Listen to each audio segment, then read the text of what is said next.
Welcome to goal achievers classes YouTube channel.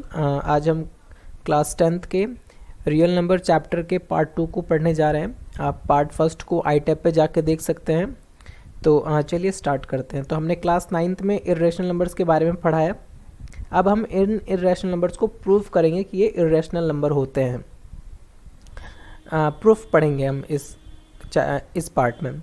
In this section we will prove that √2, √3 and √5 in general √p, मतलब सारे numbers को ऐसे p से denote किया है, इज़ इर्रेशनल। हमें ये इन सारे नंबर्स को इर्रेशनल प्रूफ करना है।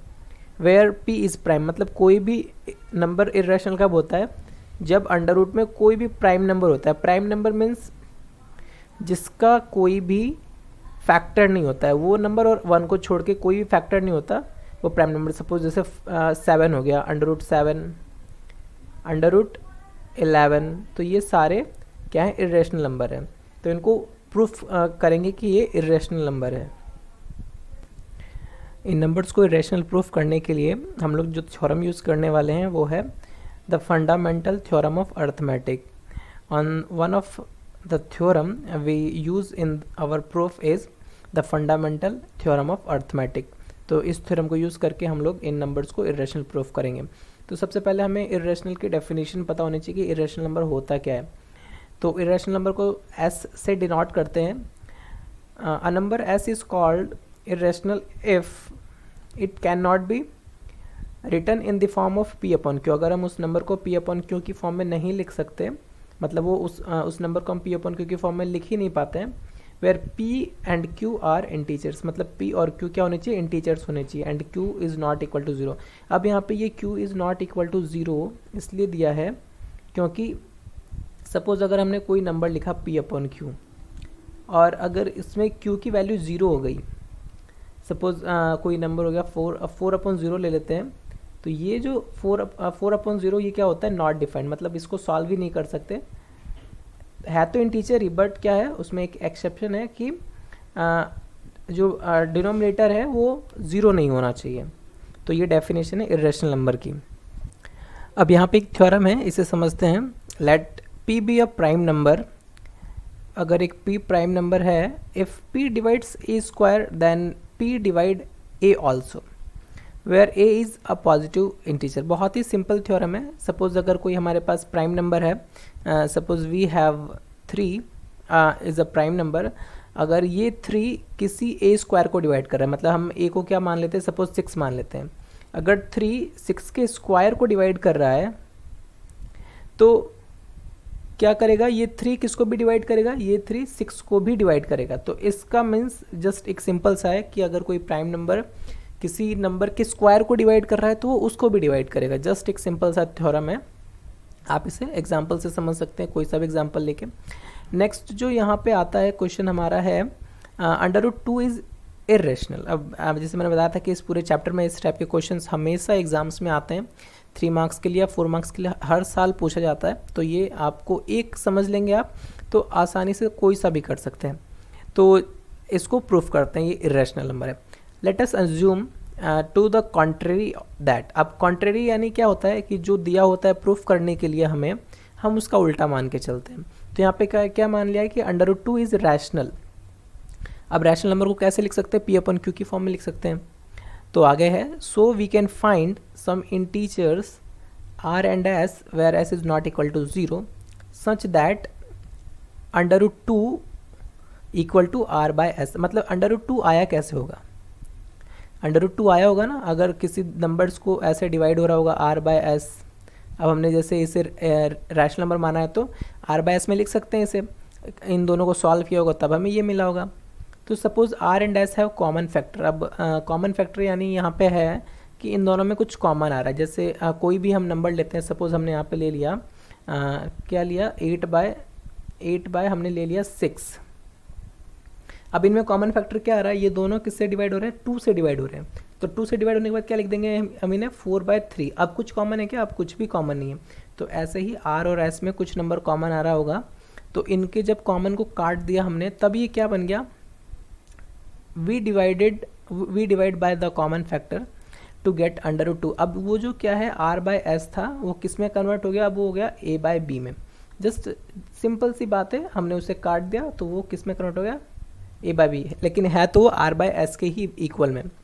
Where A and B are coprime number, where A and B are coprime number. अब जो हमें नंबर मिले वो को प्राइम है, मीन्स अभी आगे डिवाइड नहीं होंगे। जैसे अब यहाँ पे 4 एंड 3 अभी एक आगे होंगे क्या डिवाइड, ये नहीं होंगे। तो इसी तरह उनको सॉल्व करने के बाद क्या मिल रहा है हमें, को प्राइम नंबर मिल रहा है। Under root B under root 2 equal to A, मतलब ये ऐसे लिखा हुआ था under root 2 equal to A by B लिखा हुआ था, ए बाय बी। अब इस बी को यहाँ पे ट्रांसफर कर दिया, यहाँ पे आता ही क्या हो जाता है, ये मल्टीप्लाई हो जाता है। तो बी मल्टीप्लाई हो रहा है यहाँ पे अंडर रूट 2 से, और that is equal to a. अब हमें इसकी वैल्यू फाइंड करनी है। On squaring both side and rearranging we get 2b square equal to a square. Means ऐसे लिखा हुआ है b अंडर रूट 2, इसको स्क्वायर कर दिया हमने, और जो उस साइड में है a को इसे भी स्क्वायर कर दिया। इसको स्क्वायर करते ही क्या हो जाएगा, ये हो जाएगा, इस वाले नंबर को अगर स्क्वायर करेंगे तो ये हो जाएगा 2b स्क्वायर, और इस साइड स्क्वायर हो जाता है, ये हो जाएगा a स्क्वायर। तो अब क्या बोल रहे हैं, देयरफॉर 2 डिवाइड्स a। तो जाहिर सी बात है जब अगर यहाँ पे ये जो है, ये जो 2 है ये क्या करेगा, ये a को भी डिवाइड कर सकता है। तभी क्या हो जाएगा, अगर सपोज ऐसे लिख दिया हमने कि b square equal to a square by 2, जब हमने ए स्क्वायर को 2 से डिवाइड कर दिया तो हमें क्या मिल रहा है, बी स्क्वायर मिल रहा है। तो अभी जो हमने थ्योरम ये ऊपर वाली पढ़ी, सेम इसके बेस पे क्या हो जाएगा, then now by theorem it also that it also follow that, it follows that 2 divides A. जब यहाँ पे 2 ए स्क्वायर को डिवाइड कर रहा है तो 2 किसको डिवाइड करेगा, 2 ए को भी डिवाइड करेगा। So we can write a equal to 2c। अब सपोज a को जब 2 डिवाइड कर रहा है, a को 2 डिवाइड करते हैं, यहाँ पे कुछ आ रहा होगा c, मीन्स ऐसे हो गया ये a by 2 equal to c। Means क्या हो जाएगा, ये हो जाएगा a equal to 2c। Just इनके क्या हो रहे हैं, नंबर्स को फॉर्म चेंज होता जा रहा है। तो where c is some integers substituting the for a। अब a की वैल्यू हमने रख दी वहाँ पे, 2b square equal to 4c square. Means हमने पहले वाले क्वेश्चन, इससे पहले वाले स्लाइड में क्या देखा था, 2b square equal to a square था। अब a स्क्वायर को सब्सटीट्यूट करके क्या लिख दिया हमने, a की जगह हमने लिख दिया 2c, a की जगह हमने लिख दिया 2c। अब 2c का स्क्वायर करते क्या मिल जाएगा हमें, 4c स्क्वायर। तो ये चेंज हो गया, that is b square equal to 4c। अब 2c स्क्वायर। अब यहाँ पे जो कॉमन आ रहा है, यहाँ पे क्या कॉमन आ रहा है, 2 कट गया, 2 टू ज़ 4। अब ये जो नंबर हो गया, ये हो गया क्या, ये हो गया नंबर। अब सपोज यहाँ पे 2b स्क्वायर है इक्वल टू 4c स्क्वायर, 2 1 ज़ा 2, 2 टू ज़ा 4। मीन्स अब ये हो जाएगा b square equal to 2c square. अब आगे देखते हैं, it means that 2 divides b square. अब अगेन यहाँ पे क्या हो रहा है, अब हम c स्क्वायर के इक्वल में अगर इसे लिख देंगे, सपोज इसी इक्वेशन को मैं लिख सकता हूँ ऐसे, c square equal to b square upon 2। तो मतलब ये जो 2 है वो क्या कर रहा है, b स्क्वायर को डिवाइड कर रहा है। इट मीन्स अब वही थ्योरम वाली बात आ गई, जब 2 अगर b स्क्वायर को डिवाइड कर रहा है तो 2b को भी डिवाइड करेगा। Therefore a and b have at least 2 as a common factor. अब हमने देखा कि b भी 2 से डिवाइड हो जा रहा है और a भी 2 से डिवाइड हो जा रहा है, तो क्या है कि दोनों में कुछ कॉमन फैक्टर है। But this contradicts the fact that a and b have no common factors than 1। अब हमने तो पहले क्या सोचा था कि a एंड b में कोई कॉमन फैक्टर, यहाँ पे हमने क्या सोचा था कि a और b जो हमें लास्ट में जो मिला है डिवाइड करने के बाद ऐसे, उसमें क्या कोई कॉमन फैक्टर नहीं है, बट यहाँ तो हमें 2 कॉमन फैक्टर मिल रहा है। This contradiction has arisen because of our incorrect assumption that under root 2 is rational. तो हम ये कॉन्ट्रडिक्ट क्यों आ रहा है, क्योंकि हमने अंडर रूट 2 को रैशनल मान के हमें सॉल्व किया है, जबकि क्या है, we conclude that under root 2 is irrational. इस तरीके से क्वेश्चन प्रूफ होगा, आप इसे वापस से समझ सकते हैं। तो जस्ट इसे देखिए और बहुत ही ईजी है। अगर हमने अंडर रूट 2 को समझ लिया तो under root 3, under root 5, under root 7, under root 11, ऐसा कोई सा भी क्वेश्चन आ जाए सबको एक ही तरीके से करना है, इसी मेथड से करना है। एक को आसानी से समझ लीजिए और एक क्वेश्चन इस टाइप का जरूर एग्जाम में आता है। नेक्स्ट एक क्वेश्चन है सेम कि under show that 3 under root 2 is irrational. तो क्या अज्यूम किया, let us assume that to the contrary, same वैसे ही कॉन्ट्ररी ले लिया, इसको क्या मान लिया है, रैशनल मान लिया है। तो जब हम किसी भी नंबर को रैशनल में लेते हैं तो उसको कैसे लिखना पड़ता है, हमें a बाय बी में लिखना पड़ता है। तो जब ये रैशनल है तो हम इसे a बाय बी में लिख सकते हैं। अब a बाय बी में लिखने के बाद क्या हो जा रहा है, a बाय बी में लिखेंगे, बट एक क्या बात रहेगी वहाँ पे, जो b है वो not equal to zero, not equal to zero होना चाहिए, वो ज़ीरो नहीं होना चाहिए। तो फिर अब यहाँ पे ट्रांसपोज कर दिया, अगेन क्या हो गया, इसमें क्या किया, ये ऐसे था 3 under root 2 equal to a by b. अब इसको 3 को इधर ट्रांसफ़र कर दिया नीचे, तो अब क्या हमारे पास बच गया, ये हो गया under root 2 equal to a by 3b।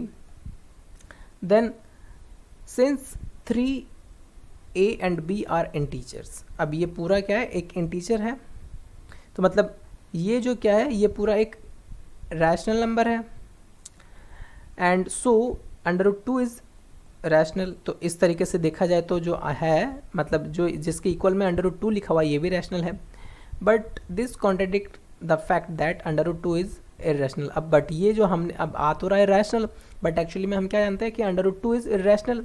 So we conclude that under root 3 under root 2 is also irrational.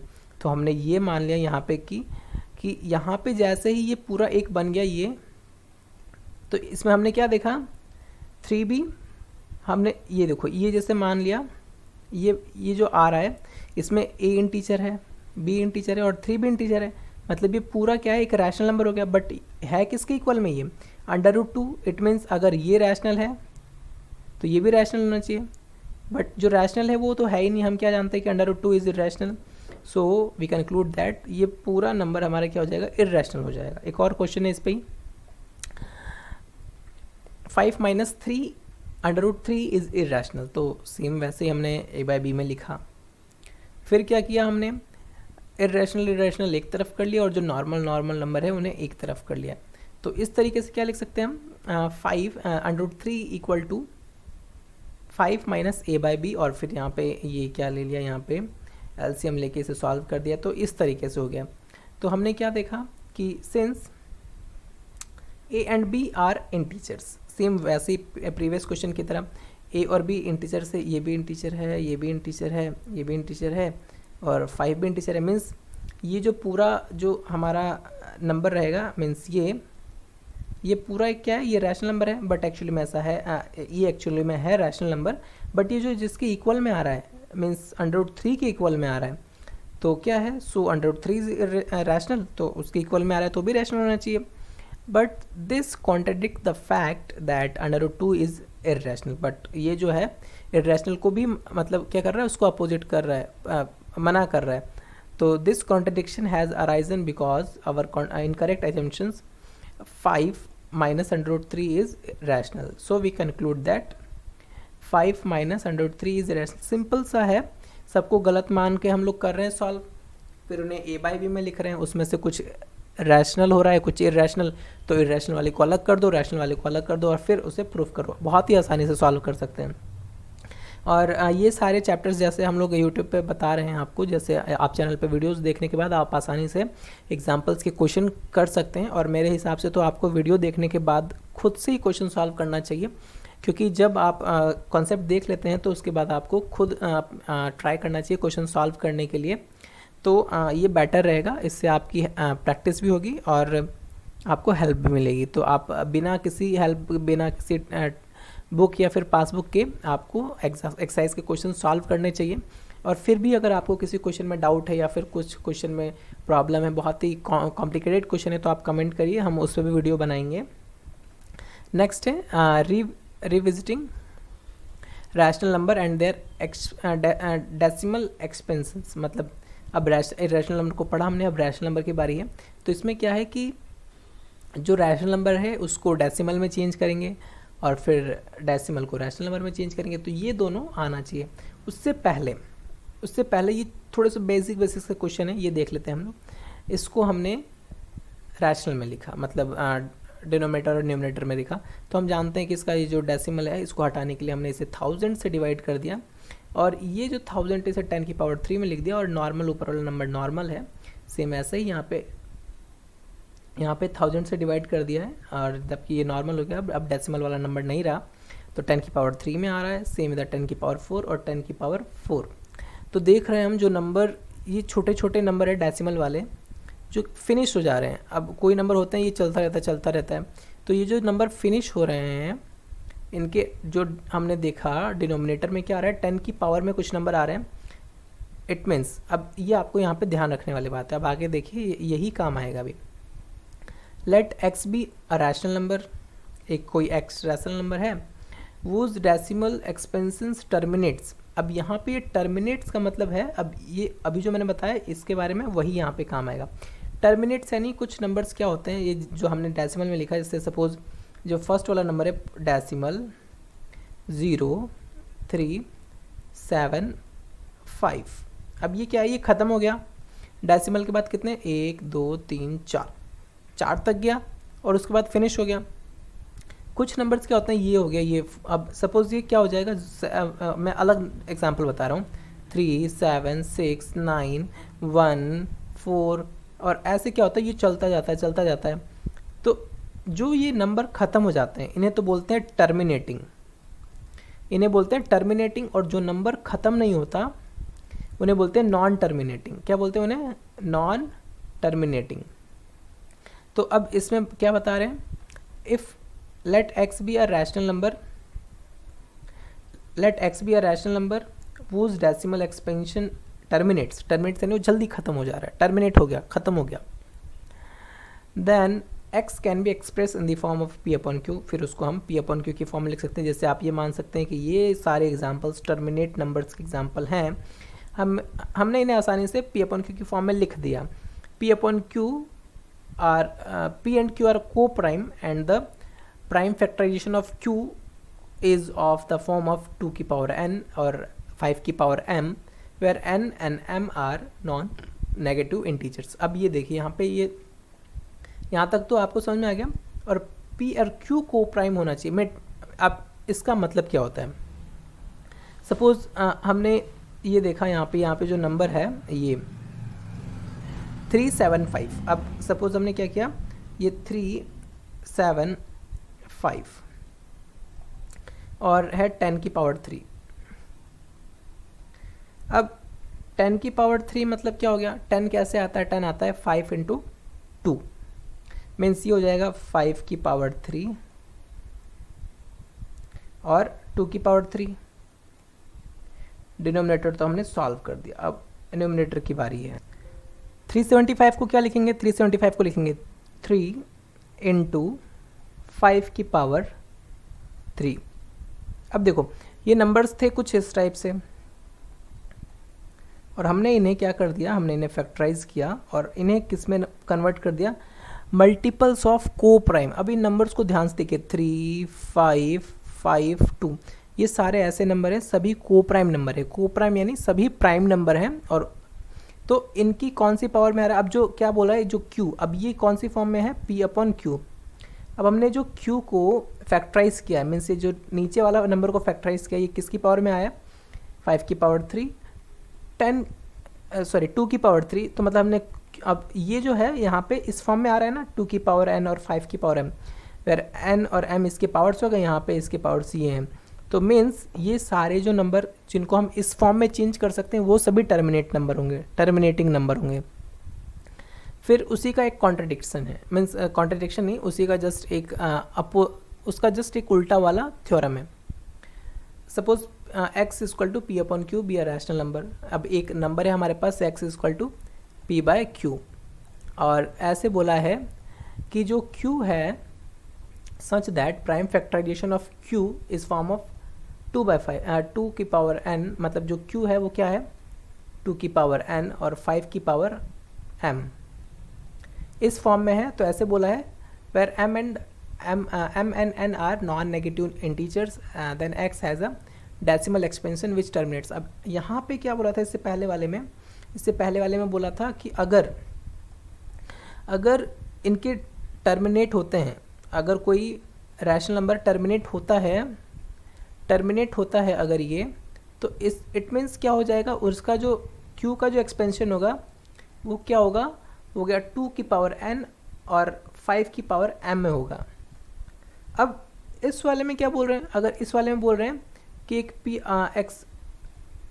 p by Q है, जिसका जो q है जो डिनोमिनेटर है वो क्या हो रहा है, वो 2 की पावर n और 5 की पावर m में आ रहा है। तो हमें ये प्रूफ करना है कि ये नंबर क्या होगा, ये टर्मिनेट हो जाएगा। तो जस्ट क्या है, इसको हमें सॉल्व करना है, नॉर्मल सा बात है। तो इसे ये जस्ट अपोजिट है एक दूसरे के, उसमें रैशनल बोल के टर्मिनेट बोल के ऐसे बता रहा है कि इस फॉर्म में आएगा उसका डिनोमिनेटर, और इसमें ये डिनोमिनेटर बता के हमसे पूछ रहा है कि उसे टर्मिनेट कर दो। तो ये ऐसे ही एक दूसरे के जस्ट सिमिलर ही है थ्योरम। नेक्स्ट जो है, हमने टर्मिनेट तो पढ़ लिया, अब नॉन टर्मिनेटिंग की बारी है। नॉन टर्मिनेटिंग यानी जो ख़त्म नहीं होते हैं, वो चलते रहते हैं।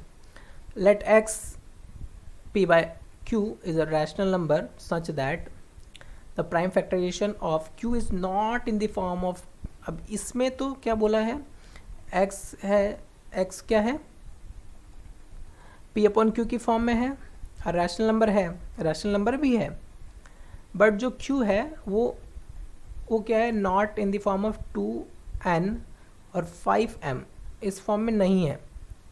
where n m n are non-negative numbers, then x has decimal expansion which is not terminating, repeating और recurring।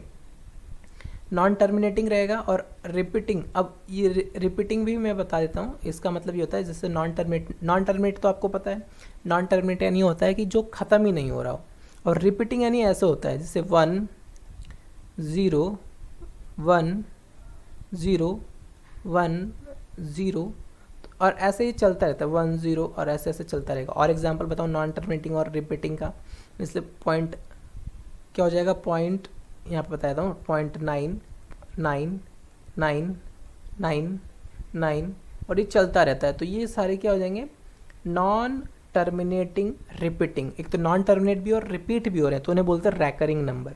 तो वो रैकरिंग नंबर होगा। अगर जो डिनोमिनेटर है वो इस फॉर्म में नहीं होगा तो वो नॉन टर्मिनेटिंग रैकरिंग होगा। टर्मिनेट मतलब आपको पता ही है, टर्मिनेट यानी वो नंबर ख़त्म हो जाएगा। यहाँ पे हमारे पास कुछ एग्जांपल्स हैं। ये जो फर्स्ट है, एक नंबर है और एक हद तक मतलब एक प्लेस कुछ प्लेस तक गया और क्या हो गया, रुक गया है। तो अब क्या किया है इसे, it is a rational number because the decimal expansion is terminating. अब टर्मिनेटिंग है हमें ऐसे ही पता चल गया क्योंकि क्या हो जा रहा है, एक फिक्स्ड मतलब वहाँ तक जाके और रुक जा रहा है, फिनिश हो गया number. Therefore it can be express in the form of p upon q, where q is 10 की पावर 9। आप इसे काउंट करेंगे तो क्या हो जाएगा, ये 10 की पावर 9 हो जा रहा है। तो ये क्या है, टर्मिनेटिंग है और हम इन्हें p अपन q की फॉर्म में लिख सकते हैं। नेक्स्ट जो नंबर है, इस नंबर को देखो आप, ये तो ख़त्म ही नहीं हो रहा है, चलता जा रहा है, यहाँ पर डॉट आ रहा है, तो इट इज़ इरेशनल नंबर। अब जो नहीं टर्मिनेट होते हैं, चलते रहते हैं, वो इरेशनल नंबर होते हैं। Irrational number decimal expansion is neither terminating non terminating repeating. या तो ये तो टर्मिनेट मतलब रुक भी नहीं रहा है और ना ही रिपीट हो रहा है। इसमें क्या देखो, ये तो रुक भी नहीं रहा है और रिपीट भी नहीं हो रहा है, हर बार कुछ लगा रहा है, 1 2 0 1 1 2 0 0 1 2 0 0 0। तो मतलब एक तो क्या हो रहा है, नॉन टर्मिनेटिंग यानी रुक नहीं रहा, और क्या हो रहा है, रिपीटिंग भी नहीं हो रहा, रिपीट भी नहीं हो रहा, हर बार क्या आ रहा है, कुछ अलग आ रहा है। तो ये होता है इर्रेशनल नंबर। यहाँ पे देखिए 4 3.123456789 बार लगा दिया, मतलब इसके बाद जस्ट वापस इस क्या हो जाएगा 1 2 3 4 5 और ऐसे चलते चलते वापस 9 तक आके फिर वही चलता रहेगा। तो ये भी क्या है, it is a rational because the decimal expansion is non terminating repeating, therefore it can be it can be in the form of, मतलब इसमें लिख सकते हैं पी अपन क्यू की फॉर्म में, where factors of q is not in the form of 2n और 5m। मतलब लिख तो सकते हैं इन्हें रैशनल में, बट क्या हो जाएगा, इनकी जो डिनोमिनेटर है मीन्स जो q है उसके फैक्टर्स 2 की पावर n और 5 की पावर m के फॉर्म में नहीं होंगे। तो अगर हमने इसे लिखा तो क्या हो जाएगा, q क्या आ जाएगा 9999 ऐसे आ जाएगा, और p मतलब इसको हम q p अपन q की फॉर्म में लिख सकते हैं। तो आई होप आपको ये समझ में आएगा। आप एक दो क्वेश्चंस करिए इसके, आसानी से, बहुत आसान से कर सकते हैं। और फिर 10th क्लास में है तो आपको फिर प्रैक्टिस भी ज़रूरी है, तो आप वीडियो देखिए और ख़ुद सॉल्व करने की कोशिश कीजिए। और कोई दिक्कत आती है तो कमेंट करिए, हम उस पर ज़रूर वीडियो बनाएंगे। And thanks for watching this video. आप इस वीडियो को शेयर करें अपने फ्रेंड्स के साथ, अपने क्लासमेट्स के साथ, ताकि वो भी अपने चैप्टर्स को ईजिली कवर कर सकें। और हमारे चैनल को सब्सक्राइब करिए और बेल आइकन को दबाइए ताकि आपको लेटेस्ट वीडियो की अपडेट्स मिलते रहें। Thank you.